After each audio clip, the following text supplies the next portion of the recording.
Hi everyone. So the thing is कि जितना ज़्यादा हम अपने ब्रेन को चैलेंज करते हैं, ब्रेन सेल्स को चैलेंज करते हैं, उतना ही ज़्यादा वो डेवलप होती है। दैट मीन्स जितना ज़्यादा हम उससे यूज़ लेंगे, different different challenges, different different activities में उसको इन्वॉल्व करेंगे ब्रेन को, उतना ही ज़्यादा वो डेवलप होगा, शार्प होगा। और हर कोई, हर मदर, हर पेरेंट ये चाहते हैं कि हमारा बच्चा ब्राइट हो और अच्छे से उसकी डेवलपमेंट हो, अच्छे से उसकी ग्रोथ रहे, कोई इश्यूज़ ना आए। बट इन टुडेज सिनेरियो, आज के सिनेरियो में सबसे ज़्यादा बड़ा कल्प्रिट, अगर मैं कल्प्रिट कहूँगी, वो है स्क्रीन। कि हम पेरेंट्स भी उसको एक बहुत ईजी वे आउट समझते हैं और बच्चों को ईजिली स्क्रीन दे देते हैं, rather mobile, laptops, iPads, TV. तो जिसकी वजह से हमारे बच्चों का जो ब्रेन डेवलपमेंट है वो हैम्पर करता है। ब्रेन डेवलपमेंट, क्योंकि अगर मैं जो इलेक्ट्रॉनिक गैजेट्स हैं उनसे एक ब्लू लाइट एमिट होती है, जिसकी वजह से जो ब्रेन में है डोपामाइन हार्मोन्स रिड्यूस हो जाते हैं और पूरे ब्रेन की जो मैपिंग है और ब्लू प्रिंटिंग है वो चेंज हो जाती है। जितना ज़्यादा हम बच्चे को अर्ली एज में स्क्रीन दिखाएंगे उतनी उसकी ब्लू प्रिंटिंग चेंज हो जाएगी, जिसकी वजह से क्या क्वेरीज आती हैं कि बच्चा इग्नोर कर रहा है, बच्चा सुन नहीं रहा है, सिलेक्टिव हियरिंग आ गई है कि हम आवाज़ लगाते हैं वो रिस्पॉन्ड नहीं करता है। तो ये सारा रहता है स्क्रीन की वजह से। तो जैसे ही कोई भी इश्यूज़ हों या ना भी हों, तो हमें सबसे पहले एक चीज़ माइंड में रखनी है, no screen time for our kids. कि हमें स्क्रीन टाइम नहीं देना है, और देना है तो बहुत ही रेगुलेटेड पीरियड के लिए, बहुत मिनिमम पीरियड के लिए, और वो भी गाइडेड टाइम के लिए देना है। तो अगर हम इस तरह से करेंगे तभी हम और चीज़ों के बेनिफिट्स या बच्चों की ब्रेन डेवलपमेंट में हेल्प कर पाएंगे। हेलो एवरीवन, मेरा नाम ऋचा जैन है। Welcome back to my channel kids developmental activities. तो ये था सारा स्क्रीन के बारे में। अब हम बात करेंगे, अगर इश्यूज आ गए हैं बच्चे में, अब उसको कैसे रिवर्स किया जाए या कैसे उसको ठीक किया जाए।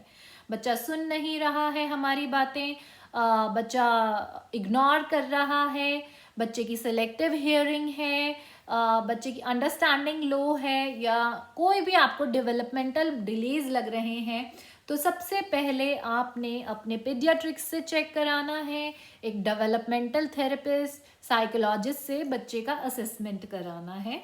उसके अकॉर्डिंग वो आपको कोर्स बताएंगे कि बच्चे को क्या इश्यूज हैं और उसको कैसे कराना है। बट अगर हम घर पे बच्चे को इन्वॉल्व रखते हैं तो ये सारे इश्यूज हम कुछ हद तक कंट्रोल कर सकते हैं। प्रोफेशनल हेल्प बहुत ज़रूरी है, लेकिन साथ ही साथ क्योंकि हम घर पे बच्चे के साथ ज़्यादा टाइम स्पेंड करते हैं और बच्चा हमारे साथ रहता है, तो हम उसको घर पे किस तरह से एंगेज रख सकते हैं या किस तरह से एक्टिविटीज़ कर सकते हैं, वो सारा प्लान मैं आज आप लोगों के साथ शेयर करूँगी। मैं ऑलरेडी आपके साथ ऑक्यूपेशनल थेरेपी के 3 प्लान्स, कंप्लीट प्लान्स कि क्या क्या एक्टिविटीज़ हमें उनमें रखनी चाहिए फॉर बच्चे का ओवरऑल डेवलपमेंट, वो मैं 3 प्लान्स आपके साथ ऑलरेडी शेयर कर चुकी हूँ। आज हम जानेंगे 4th प्लान के बारे में कि ऑक्यूपेशनल थेरेपी का 4th प्लान। तो these are step by step plans जो मैं आपके साथ शेयर कर रही हूँ कि स्टेप 1 हमने अचीव कर लिया है बच्चे के साथ, तो हमें स्टेप 2 पे जाना है, स्टेप 2 के बाद स्टेप 3 पे जाना है, बिकॉज उनमें जो फाइन मोटर और ग्रोस मोटर एक्टिविटीज़ हैं वो बच्चे के लेवल के अकॉर्डिंग प्लान आउट की है कि इनिशियली बच्चे को ये स्किल्स चाहिए, फिर उसके बाद ये स्किल्स चाहिए, ये स्किल्स चाहिए, तो इस बेसिस पे रखा है। तो आज हम ऑक्यूपेशनल थेरेपी के 4th प्लान के बारे में जानेंगे। मैं बाकी तीनों प्लान्स का लिंक डिस्क्रिप्शन बॉक्स में डाल दूंगी ताकि आप वो भी चेकआउट कर सकें। आप बच्चे के लेवल के अकॉर्डिंग, स्किल के अकॉर्डिंग प्लान कर सकते हैं। ठीक है, अब बात आती है मेरे पास जो मैक्सिमम क्वेश्चन आते हैं, हमें कितने टाइम तक एक एक्टिविटी करानी है।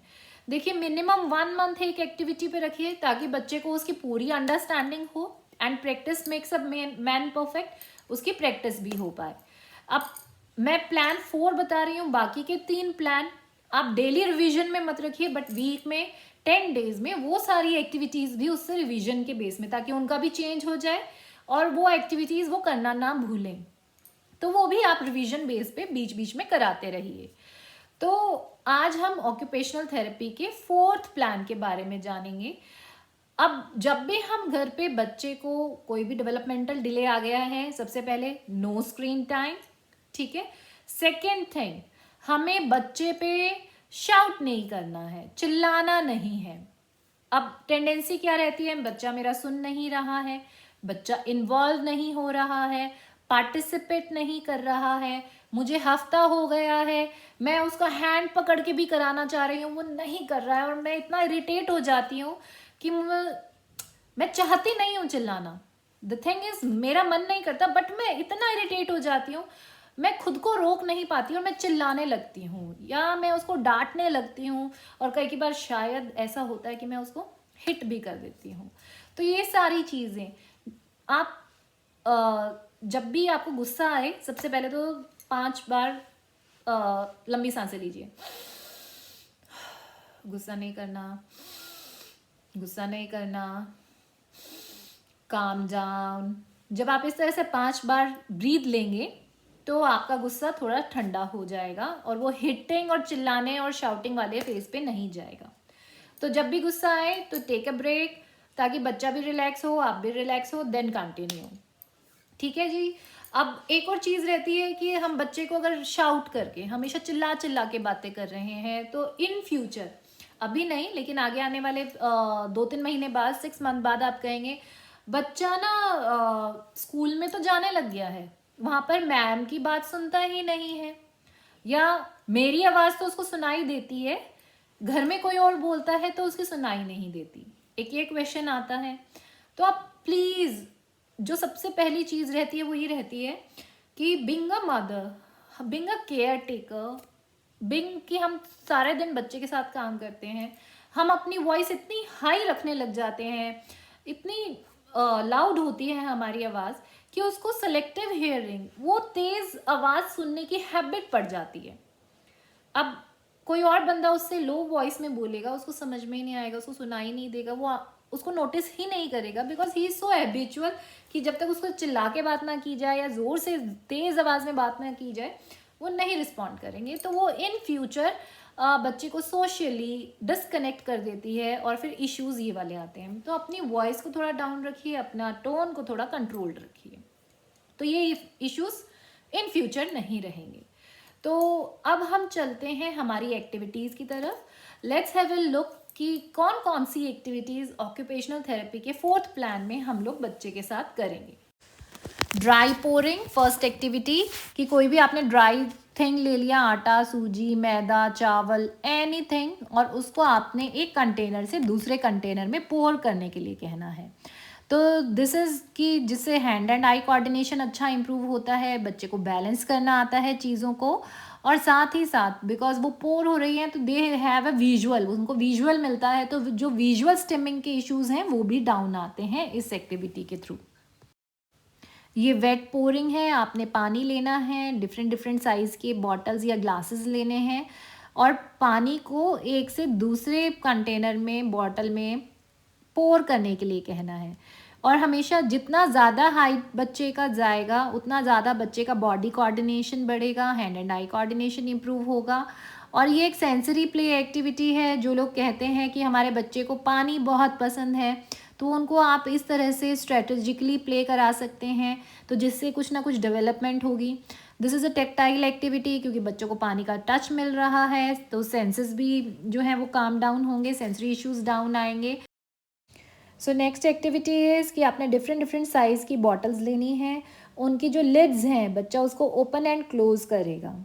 तो इसमें बहुत सारी चीज़ें होती हैं, क्योंकि डिफरेंट डिफरेंट साइज़ के कंटेनर्स हैं और डिफरेंट डिफरेंट साइज़ की लिड्स हैं, तो बच्चे को विजुअल डिस्क्रिमिनेशन एक्टिविटी हो जाता है कि उसको विजुअली डिस्क्रिमिनेट करना है कौन सा ढक्कन किस पे फिट होगा, तो वो जज करना है।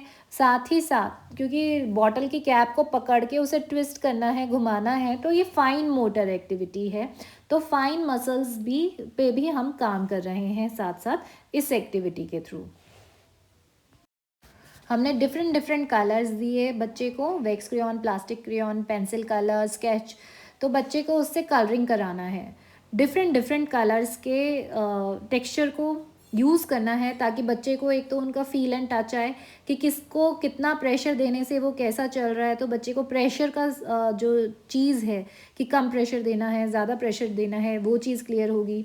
विजुअल इश्यूज़ इससे डाउन आते हैं बच्चे के, क्योंकि आपने डिफरेंट डिफरेंट कलर्स का यूज़ किया है तो उसको डिफरेंट डिफरेंट विजुअल्स मिल रहे हैं, तो इन फ्यूचर उसको प्रेशर की और विजुअल्स की दिक्कत कम आती है। तो इस तरह से आप बच्चे को डिफरेंट डिफरेंट टेक्सचर फील करा सकते हैं। इससे बच्चे की जो है ओवरऑल अंडरस्टैंडिंग इम्प्रूव होती है रिगार्डिंग राइटिंग। और मैं हमेशा जब भी कलर्स का यूज़ करती हूँ तो नंबर 8 फिगर ज़रूर बनवाती हूँ, because this is a great mid line crossing activity. तो नंबर 8 उसको बार बार ट्रेस करने के लिए ज़रूर देती हूँ। तो इस तरह से एक मिड लाइन क्रॉसिंग एक्टिविटी भी कंप्लीट हो जाती है। सो ग्रोस मोटर एक्टिविटी में इस प्लान में हमने बियर वॉक का यूज़ किया है। बियर वॉक में नीज़ जो हैं वो फ्लोर पे टच नहीं होंगे और बच्चों को दोनों हैंड और दोनों लेग्स का यूज़ करते हुए वॉक करना है। इसमें हमेशा हमें एक चीज़ ध्यान रखनी है कि स्ट्रक्चर्ड वे में होना चाहिए। एक डिस्टेंस स्पेसिफाई कि आपने एक जगह पे कुछ ऑब्जेक्ट रख दिए और दूसरी जगह पे उसको शिफ्ट करके लेकर आना है। इसमें मैंने पज़ल का यूज़ किया है, आप ऑब्जेक्ट्स का भी यूज़ कर सकते हैं। मैंने डिटेल्ड वीडियो बनाई है इस चीज़ पे कि एनिमल वॉक स्पेशल जो बच्चे नहीं कर रहे हैं या नहीं कर पा रहे हैं तो उन्हें किस किस तरीके से वो कराना है। तो वो वीडियो अगर आपके बच्चे नहीं कर रहे हैं, कि बियर वॉक नहीं कर रहे हैं, सोल्जर वॉक नहीं कर रहे हैं, तो वो वीडियोस प्लीज़ आप जाके देखिएगा। उससे आपको बहुत हेल्प मिलेगी कि किस तरह से बियर वॉक कराना है बच्चे से। तो उसका लिंक भी मैं डिस्क्रिप्शन बॉक्स में डाल दूँगी। नेक्स्ट वॉक है वो क्रैब वॉक है। क्रैब वॉक में अभी हम लोग ज़मीन की तरफ फेसिंग था, अब रूफ़ की तरफ फेसिंग रहेगा बच्चे का और ऑल 4 पे बच्चे को वॉक करना है। तो ये भी हमें क्रैब वॉक बच्चे से कराना है। ये दोनों activities are great vestibular input activity. Vestibular input मिलता है बच्चे के हैंड पे, हम लोग प्रेशर दे रहे हैं तो जो हिटिंग का, पिंचिंग का, हैंड फ्लैपिंग का, और जो बच्चे हैंड पे प्रेशर लेना पसंद करते हैं उनको हम एक स्ट्रक्चर्ड वे में दे रहे हैं। तो वो बाहर से इनपुट सीख नहीं करेंगे, इन एक्टिविटीज़ से उनको हम लोग वो इनपुट दे रहे हैं। तो ये ग्रेट वेस्टिबुलर एक्टिविटी है, बच्चे के बहुत सारे इश्यूज इससे डाउन आते हैं।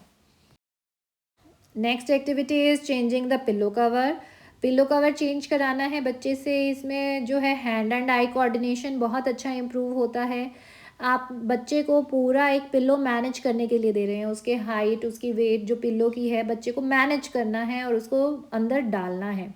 तो ये बच्चे को बहुत अच्छा प्रोप्रियोसेप्टिव इनपुट देता है और साथ ही साथ बच्चे की ओवरऑल ब्रेन डेवलपमेंट में बहुत हेल्पफुल है। बहुत छोटी एक्टिविटी है बट बहुत अच्छी एक्टिविटी रहती है ये।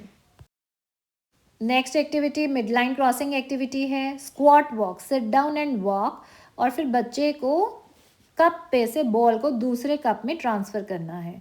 तो मिड लाइन क्रॉस हो रही है। मिड लाइन क्रॉसिंग एक्टिविटी बहुत ज़रूरी है बच्चे से कराना। बच्चे के जो दोनों ब्रेन्स हैं, left and right brain, communication ना होने की वजह से ही ज़्यादा लर्निंग इश्यूज़ आते हैं।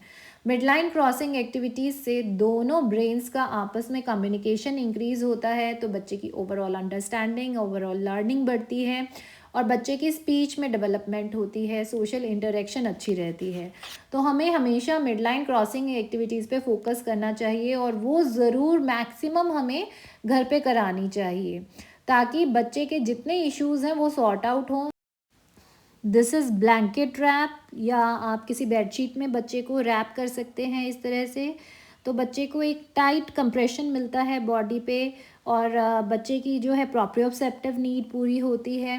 जिन बच्चों को विजुअल या स्टिमिंग इश्यूज़ हैं वो इससे डाउन आते हैं, और साथ ही साथ जिनको स्लिपिंग इश्यूज़ हैं उसमें भी ये एक्टिविटी बहुत अच्छी रहती है, क्योंकि उनके स्लिपिंग इश्यूज़ कम होते हैं इससे। आपने ब्लैंकेट में रैप करके या तो कुशन से, या फिर अगर आपके पास जिम बॉल है तो आप उससे इस तरह से प्रेशर दे सकते हैं। कुशन्स यूज़ कर रही है, अगर थेरेपी बॉल नहीं है, बच्चे को कंप्रेशन मिलेगा और बच्चे की एक सेंसरी नीड पूरी होगी, तो ये सारे इश्यूज़ बच्चे के डाउन आते जाएंगे। तो इस तरह से हमें बच्चे को कंप्रेशन देना है और प्रेशर देना है। इनिशियली अगर बच्चा उसमें कंफर्टेबल नहीं है प्रेशर लेते हुए, तो आप उसको लाफिंग वे में एंगेज करने की कोशिश कीजिए। अगर फिर भी नहीं ले रहा है तो आप उसको ओपन कर दीजिए थोड़े टाइम के लिए करके 1 मिनट, बट आप 4-5 मिनट करने की कोशिश कीजिए। Next is ruling out. बच्चा अगर खुद रोल होके बाहर आ रहा है तो दैट इज़ ग्रेट, यानी कि बच्चे की ग्रोस मोटर एक्टिविटीज़ अच्छी हैं, वरना आप हेल्प आउट कीजिए। नेक्स्ट हम लोगों ने बच्चे को इस तरह से जिम बॉल पे लेटाना है और बच्चे को मोशन में देना है, इस तरह से आगे पीछे करके मोशन देना है। इनिशियली मैंने आप देखेंगे कृष्णव को इस तरह से होल्ड किया हुआ है, बिकॉज इस इनिशियली बच्चे का हो सकता है बॉडी पे कंट्रोल ना रहे और बच्चा ना इसको करना चाहे, तो इसलिए इस तरह से हमें उसको होल्ड करना है ताकि उसको वो दिक्कत ना आए। नेक्स्ट इज़ कि बच्चे को हम लोगों ने बैक से पकड़ के इस तरह से प्रेस करना है बॉल के अगेंस्ट, तो बच्चे की वेस्टिबुलर नीड्स कंप्लीट होती हैं, जंपिंग नीड्स कंप्लीट होती हैं। इनिशियली इस तरह से पकड़ के देना है, बाद में बच्चे का जैसे जैसे अपनी बॉडी पे कंट्रोल आएगा, वेस्टिबुलर सिस्टम ठीक होगा, तो बच्चा अपने आप भी कर पाएगा। आप देखेंगे मैंने लेग से पकड़ा है, कृष्णव का होल्ड अपनी बॉडी पे कंप्लीट है। पहले मैंने उसको पूरा ग्रास्प किया हुआ था, अब मैंने थोड़ा करा है, और धीरे धीरे जब हम स्टेप बाय स्टेप चलेंगे 3-4 मंथ्स में देखेंगे बच्चे का बैलेंस अच्छा इंप्रूव होने। तो ये सारी एक्टिविटीज़ हम 4th प्लान में करेंगे बच्चे के साथ। बाकी 3 प्लान्स, क्योंकि 3 प्लान्स का मतलब आप ऑलरेडी 3 मंथ्स बच्चे के साथ काम कर चुके हैं, मिनिमम 3 मंथ्स। आपने फर्स्ट प्लान फर्स्ट मंथ में फॉलो किया, सेकेंड प्लान सेकेंड मंथ में फॉलो किया, थर्ड प्लान थर्ड मंथ में फॉलो किया। 3 मंथ्स में बच्चे की कमांड फॉलोइंग थोड़ी बहुत आ गई होगी, थोड़ा बहुत अंडरस्टैंडिंग डेवलप हुआ होगा, और बच्चे की थोड़ी सी fine motor and gross motor activities improve हुई होगी। तो उसके बाद अगर बच्चा स्पीच पे हम लोग लेकर आ रहे हैं तो स्पीच के लिए हमें उस पर एक और चीज़ ऐड ऑन कर सकते हैं इस प्लान के साथ साथ, कि हम बच्चे की अंडरस्टैंडिंग पे काम करेंगे। लास्ट प्लान में हमने क्या डाला था, पिक्चर डिस्क्रिप्शन।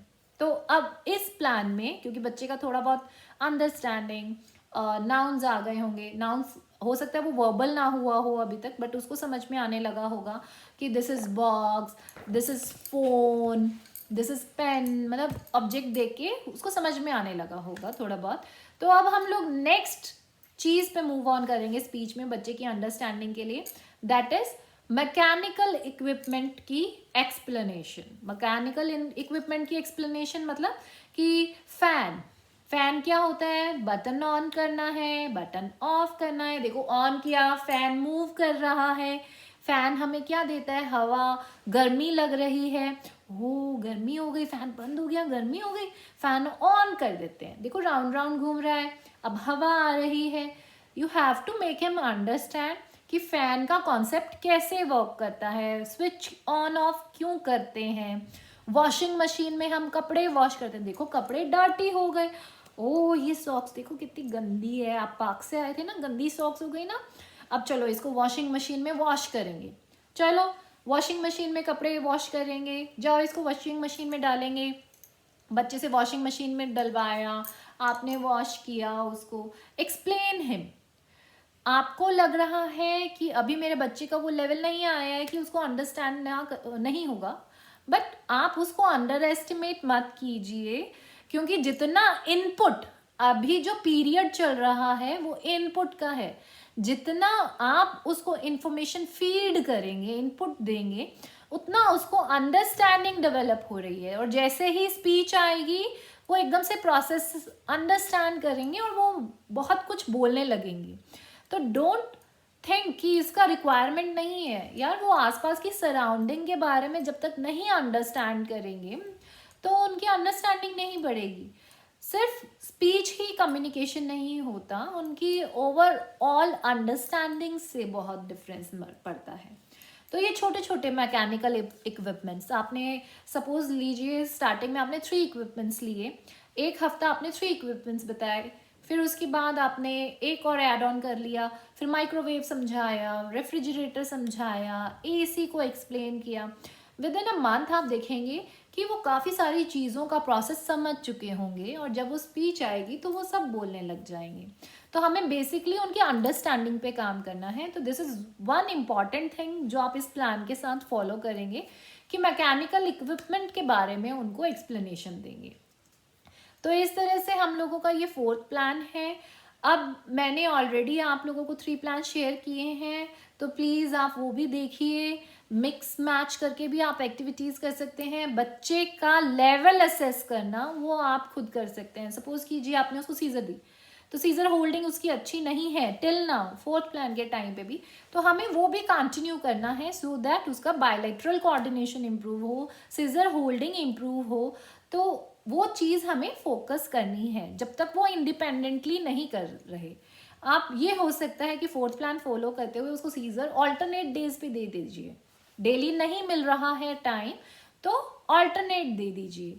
और साथ ही साथ अपने ऊपर और बच्चे के ऊपर प्लीज स्ट्रेस मत दीजिए। मैं एक्टिविटीज इस हिसाब से शेयर कर रही हूँ आप लोगों के साथ, बट कई बार क्या होता है, मेरे साथ भी होता था। अब मैंने मान लीजिए कृष्णा से सोल्जर वॉक करानी है, some days are good some days are bad, कि किसी दिन तो होता था कि 5-10 मिनट्स में वो कर देता था, और किसी किसी दिन होता था आधा घंटा मैं ऐसे ही बैठी रहती थी, कर दे यार, कर दे कर दे, करेगा अब करेगा। कृष्णा आज मैं तो गेट ओपन करते ही नहीं, आप सोल्जर वॉक करो। कई बार इतना स्ट्रेच हो जाता था कि मुझे लगता था, अगर क्योंकि मैंने देखिए थेरेपी बाहर से बंद कर दिया, मुझे ये था कि अगर मैं थेरेपी का प्लान घर पे नहीं कराऊंगी तो हाउ विल ही डेवलप। और एक चीज़ है, अगर आप ओपन एक्टिविटीज़ करा रहे हैं तो मूव ऑन एक्टिविटी, अगर बच्चा नहीं कर रहा है चेंज द एक्टिविटी। लेकिन अगर आप एक प्लान के तहत आप बाहर थेरेपी करा रहे हैं और घर पे एक्टिविटीज़ फॉलो कर रहे हैं तो यू कैन चेंज। बट मेरे साथ ये ऑप्शन था कि भाई अब वो बाहर भी थेरेपी नहीं हो रही है, मैं घर पे उसको छोड़ दूंगी या स्विच करती रहूँगी, तो वो पॉसिबल नहीं है। तो उसके में कई बार क्या होता था, आधा घंटा स्ट्रेच हो गया है, तो दूसरी एक्टिविटीज़ को हम लोग कई बार हो सकता है कम टाइम के लिए या थोड़े टाइम के लिए कराएं। जो एक्टिविटीज़ उसको आती हैं उसको स्किप कर दिया एक दिन के लिए, तो नथिंग हार्ड एंड फास्ट। आप अपने अकॉर्डिंग और बच्चे के अकॉर्डिंग शेड्यूल अप डाउन कीजिए और उसको रिलैक्स फील कराइए। स्ट्रेस मत लीजिए, ना दीजिए। अगर बच्चे को स्ट्रेस हो रहा है तो वो आपसे दूर भागने लगेगा। उसको जैसे ही आप एक्टिविटीज़ के लिए बुलाएंगे तो उसके दिमाग में एक हवा आ जाएगा, हाय भगवान आज फिर अब लेके बैठेगी, तो वो पहले ही नेगेटिविटी वाली फीलिंग आने लगेगी और वो उससे दूर भागने लगेंगे। तो वो नेगेटिविटी वाली फीलिंग हमें कभी अटैच नहीं करनी है खुद से और एक्टिविटीज़ से। एक्टिविटीज़ को इतना लाइवली बनाइए, इतना एंजॉयबल बनाइए कि बच्चे को हो वाह अब ये टाइम आने वाला है। आप अगर हो सके तो किसी और बच्चे की आपके पास अवेलेबल है कोई और बच्चा, तो उसकी हेल्प लीजिए, क्योंकि ये एक्टिविटीज़ सारी ऐसी हैं जो बच्चे बहुत एंजॉय करते हैं। वो बात हो रहा है हमारे बच्चे नहीं करते हैं, बट उन बच्चों को एंजॉय करता हुआ देखकर उनकी जो अंदर से करने वाली फीलिंग है ना वो उठेगी, कहते हैं ना इच्छा जागृत होगी, तो वही उनमें वो हमें करनी है, ताकि वो दूसरे बच्चों को देखें कि यार ये कितना एंजॉय करके कर रहा है, मैं क्यों नहीं कर रहा, बड़े मज़े आते होंगे इसमें, ये इतने एंजॉय कर रहे हैं। कृष्णम में डेवलपमेंट तभी आई थी बिकॉज जब मैं नानी हाउस जाती थी, there are 5 same age kid, मतलब मेरी सिस्टर के बच्चे, मेरे ब्रदर के बच्चे, और वो इतना एंजॉय करते थे। बुआ मतलब लेके बैठ जाते थे कि बुआ प्लीज़ अब कोई नया गेम कराओ, ये वाला कर लिया अब नया गेम कराओ। तो उस टाइम सीरियसली जब भी मैं नानी हाउस जाती हूँ तो वहाँ पर मुझे एक प्लान नहीं, मैं दिन में 10-10 प्लान करा देती हूँ, बिकॉज वो दूसरे बच्चे खेल में लेते हैं ना, अब नहीं नहीं बुआ नया गेम, मौसी नया गेम। तो उसमें क्या होता था, कृष्णा देखता था यार ये तो 4-5 लगे हुए हैं, मैं ही बैठा हूँ, तो मैं उनको कराती रहती थी, वो अपने आप बीच में आ गया, बीच में चला गया, तो उसकी काफ़ी सारी एक्टिविटीज़ हो जाती थी। अगर आपके पास इस तरह से सेम एज ग्रुप के बच्चे हैं, प्लीज़ उनको इन्वॉल्व कीजिए, तब आप देखेंगे कि आपके बच्चे में इतना ज़्यादा एनर्जी आ जाएगी अपने आप से कि आप 10 आवाज़ लगाते हैं, 10 बार कहते हैं, तब वो एक चीज़ करता है, लेकिन तब ये होगा आपने कहा नहीं कहा, आप 10 एक्टिविटी करा दीजिए, 4 वो अपने आप करके चला जाएगा। बीच बीच में बोलना पड़ता है बट वो कर लेंगे, उतना मतलब नेगेटिविटी नहीं रहेगी, तो उस टाइम बड़ा उसका अच्छा इंप्रूवमेंट रहता है जब भी मैं नानी घर जाती हूँ, but it is not possible to be there. अब यहाँ पर मेरे पास इतने किड्स अवेलेबल नहीं है सेम एज ग्रुप के, तो थोड़ा उसके सिस्टर है बट वो थोड़ा बड़ा लगती है, तो वो इतना इन्वॉल्वमेंट नहीं दिखाता है। बट अगर आपके पास हैं ऑलमोस्ट सेम एज ग्रुप के बच्चे, तो प्लीज़ उनके साथ कनेक्ट कीजिए, उनको इनवाइट कीजिए अपने घर पे एक्टिविटीज़ के टाइम पे। अगर रिलेटिव्स के हैं तो they will be more than happy कि उनके बच्चों का भी कुछ इम्प्रूवमेंट ही हो रहा है, बिकॉज ये ऑक्यूपेशनल थेरेपी ऐसी तो है नहीं कि इससे कोई बेनिफिट नहीं होगा, उनके बच्चों को भी उससे ज़्यादा बेनिफिट होगा। तो दे विल आप उनको मेक देम अंडरस्टैंड, और उनके किड्स को भी इन्वॉल्व करेंगे तो उनको भी लगेगा कि हाँ चलो वो मेरा बच्चा लगा हुआ है, मेरा काम भी इजी है और कुछ लर्निंग ही हो रही है। तो इस तरह से आप हेल्प ले सकते हैं और साथ ही साथ अपने बच्चों को एंगेज रख सकते हैं। तो ये था ऑक्यूपेशनल थेरेपी का प्लान 4। आई होप आपको मेरे वीडियोस पसंद आ रहे हैं। अगर पसंद आ रहे हैं तो प्लीज़ मेरे चैनल को लाइक, शेयर एंड सब्सक्राइब करना मत भूलिएगा। Thank you.